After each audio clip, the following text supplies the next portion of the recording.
Hey, what's going on, guys? Kalamazi here, and today I've got a bit of a different video for you guys than usual. Now, with TBC beta hitting, I guess, beta a few days ago, and there really not being any mention of 9.1 PTR at all yet until this point, I thought it would be a pretty good time to make this video. We're going to be talking today about things you could and pretty much should be doing to get a head start heading into patch 9.1. Now, looking at the, I guess, estimated release date, I guess that people are saying at this point, we're basically in April right now. And with there very roughly being 10 bosses in the raid, 10 bosses on heroic, 10 bosses on mythic, plus a few bosses being tested a few times, you're probably looking at about a month and a half to 2 months of raid testing, I would assume. Seeing as how we're already in April pretty much, and we haven't really heard anything at all, you're probably looking like, I would hope, let's say a mid-April release. That means like you're looking at maybe the end of May, early June for the patch coming out. I think that's pretty optimistic. It was even mentioned in a recent Tally video that a dev said June is a optimistic release date for 9.1. But with that being said, a lot of the player base is getting a bit tired of, I guess, the content becoming a little stale. As much as I love WoW, it sort of is the case now. I wanted to cover some things I've been doing and things you probably should be doing as well if you want to prepare for 9.1. Now, some of these things don't take as much time as others. Some you can probably knock out in a day or so, looking at like achievements and valor grinding and all that. But some of them take a good while. People have been asking, why am I in the maw every single day? Well, I've got an answer for you in this video. Now, if you guys have any questions about any of these things that I mentioned here, feel free to drop them in the comment section below, and I'll be sure to get back to you. A quick shout out as well as my patrons. Thank you for all your support. A quick heads up as well, guys, that with 9.1 hopefully dropping soon, I will indeed be creating a 9.1 Warlock spreadsheet of sorts. If you want early access to that, the tier 3 Felgar rank or higher of my Patreon does indeed unlock that ahead of schedule. With that being said, let's get into the video, starting off with probably the biggest thing you should still be doing, even though most probably aren't, the maw. Now, it might seem like the maw is not worth running at this point in patch 9.0.5. We've been in essentially the same patch for, I don't know, 4 months now, and with 3 months ahead of us, I can't blame you for wanting to not go near the maw.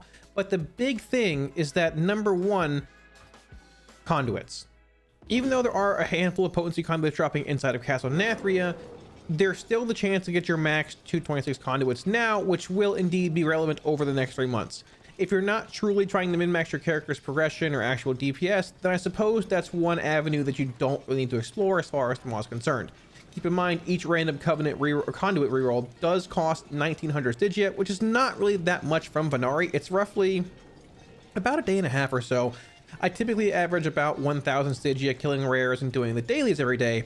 But the big thing that I think is being overlooked by a lot of people when it comes to doing the maw at this point is actually the socket grind. Legendaries, sockets, they do go hand in hand. They work together. You can socket legendaries. And what I learned recently is that sockets on legendaries, let's say you have a rank 3 pair of bracers you want to upgrade to rank 4. You can put a socket on that rank 3 pair, upgrade it to rank 4, and the socket will indeed carry over to the rank 4 legendary. That essentially means that you're able to buy sockets for your all of your legendaries essentially for the rest of the expansion right now. But the big thing is you can buy them now in preparation for 9.1. Now, Blizzard has mentioned that there will be some kind of Stygia reset, or Stygia not being the currency that the maw uses, or I guess the new zone uses in 9.1, but it's still a thing that you can do now.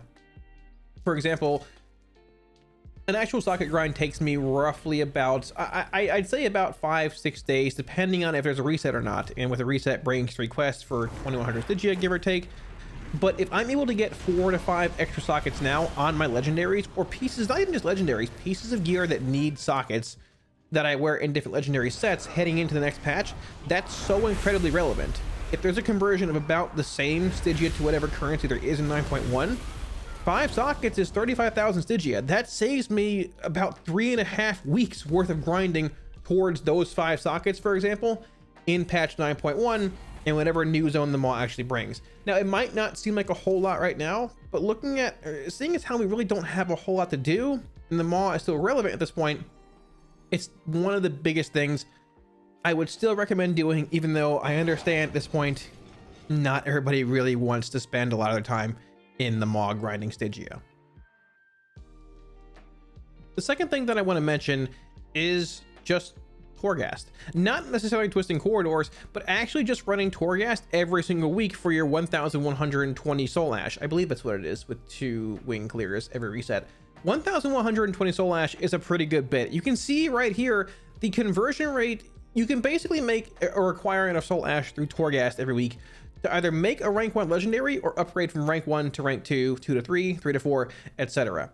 It might not seem like a big deal right now because, once again, there's a lot of downtime, and I would assume for the most part, if you've been playing your character or whatever character you're on, you probably have the best in slot legendaries made for raiding, Mythic Plus, PvP, arenas, whatever, what have you. But the thing is, we've already known and seen from 9.0.5 that there was legendary tuning, and I would assume there will indeed be more legendary tuning in 9.1, as well as the potential to have more legendaries in the first place. And keep in mind, you're also going to have to upgrade legendaries from patch 9.0/.5 in 9.1, assumingly. I believe Blizzard mentioned that at BlizzCon, but they didn't clarify as to what rank. So having access to these legendaries right now in preparation for 9.1 is actually huge. For Warlocks, for example, Grimoire or Demonic Synergy is our best in slot legendary. For Affliction, it's very good for Destro, and it's decent for Demonology.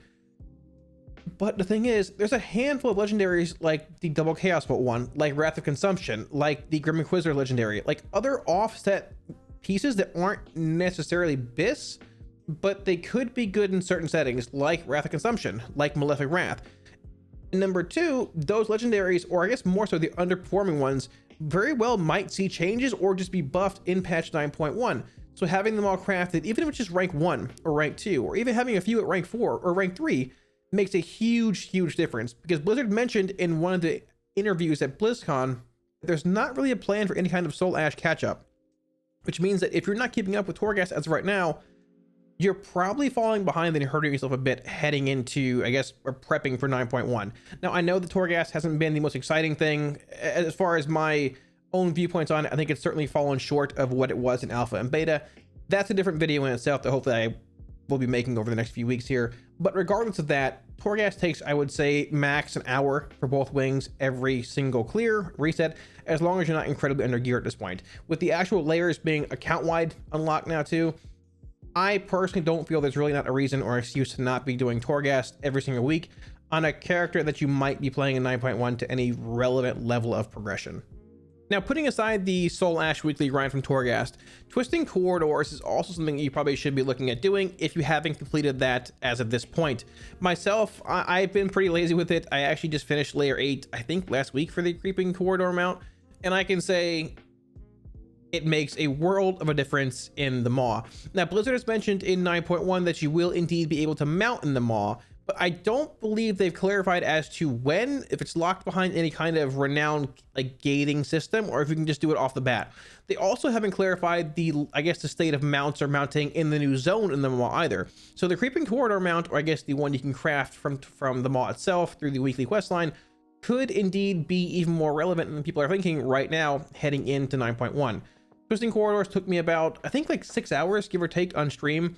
It is a pretty big time investment, but I can say after having it, and it's worth it. Having that extra time, I guess less time spent in the Maw every day, you lose a lot of sanity running twisting corridors all the way through layer 8, but you gain back most of that sanity not spending half an hour every day in the Maw. It's worth it. And also the cosmetic rewards are there as well. If you have some downtime, I would highly recommend getting twisting corridors done before patch 9.1 hits.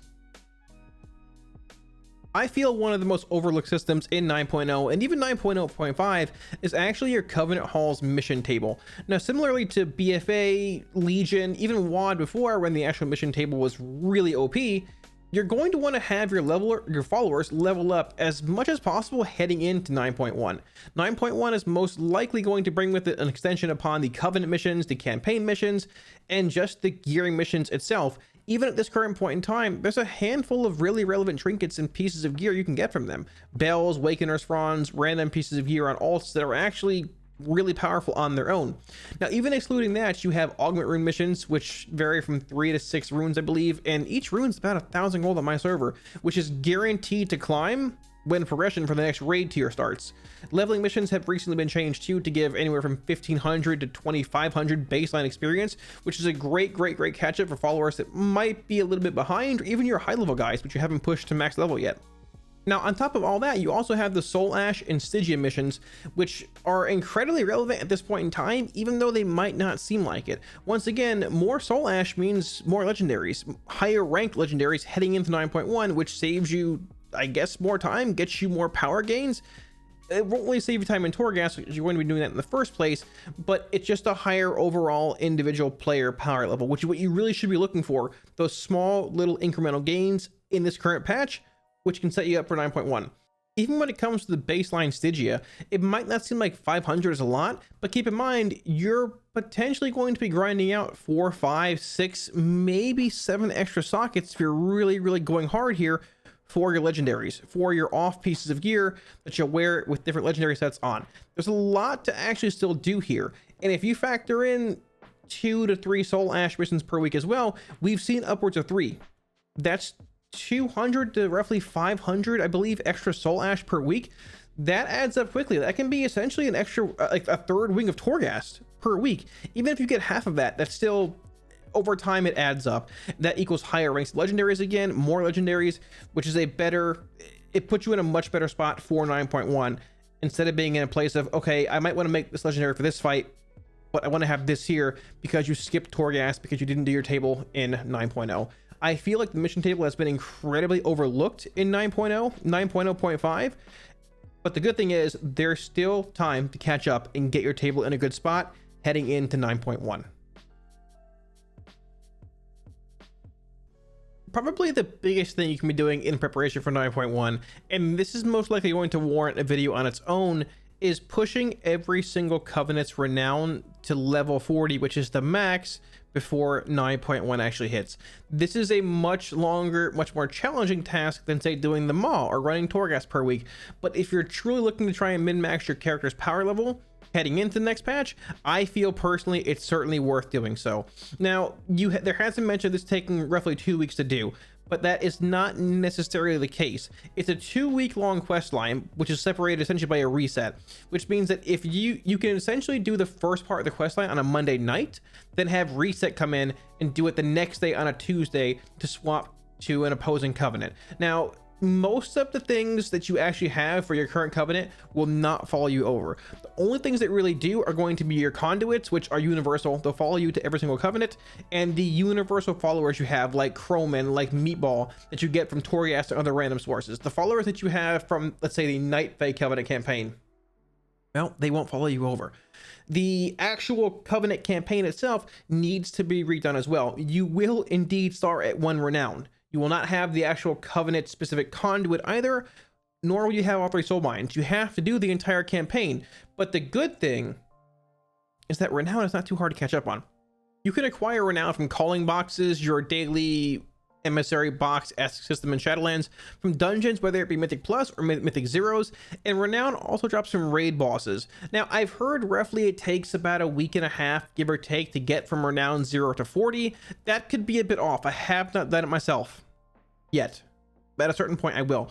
There are a couple things that I've heard which also help a decent bit with the questline progression when you head to a new covenant. Now, as mentioned, it is a 2-week swapping process when it comes to one covenant heading to the next, but completing the first part of the covenant transition questline will not remove you from your current one, which means that when the week rolls over, you don't want to do your 20 Maw soul mission, nor do you want to do your 1000 anima mission with your current covenant. You want to finish your quest line and then go into the Necro Lord, whatever covenant you're changing to. Basically, don't burn your missions early in the week for no reason. Save them for your new covenant, because that's 2 extra renown you can get pretty much off the bat, which, depending on RNG, could be pretty helpful in progressing your actual storyline. Number 2, don't do your calling boxes to a very similar extent before you swap covenants, because they will not carry over. You will not be able to do your Sunday, Monday, Tuesday calling boxes, for example, during reset, and then have them when you swap covenants the same day. Those boxes can have renown in them, as well as valor and things. You don't want to miss out on them, but you don't want to do them before you swap covenants, because once again, being able to gain an extra renown or 2 in any way, shape, or form is certainly going to be worthwhile. Number 3 is probably the biggest one here. You're going to want to pool anima when it comes to world quests, dungeon clears, raid clears, whatever, what have you.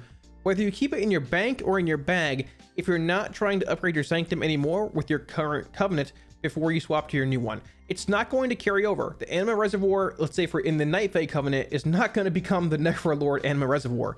So if you're able to save Anima in your actual bag, swap covenants, then dump 10k, 15k Anima into the actual reservoir in your new covenant, it will make it much easier to build the initial buildings and progress the actual storyline a lot more than if you just dump it into your Night Fae Anima Reservoir and not really have anything else to do with it for the next 2-3 weeks when you're progressing through the Necrolord Covenant, or the Venthyr, or the Kyrian.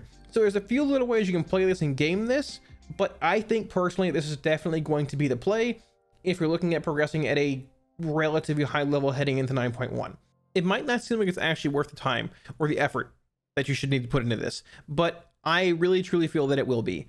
If you need to swap from, let's say, Necrolord to Kyrian or Kyrian to Venthyr for a hardcore progression boss that you hit early on, starting at Renown 40 is going to be so much easier than starting at Renown 0. Because keep in mind, there's going to be more Renown levels coming in. For all we know, there might be more Soulbinds. There might be more conduits and things as well that you want to get access to. There might be 3 potency conduits. We really don't know. So having that starting level of 40 for your Renown is going to make a world of difference when it comes to trying to grind that out 2 days before you hit your next progression boss. Instead of having to grind 40 Renown through dungeons, you have to grind maybe 7, maybe 8, do a couple quests here and there, and you're good to go.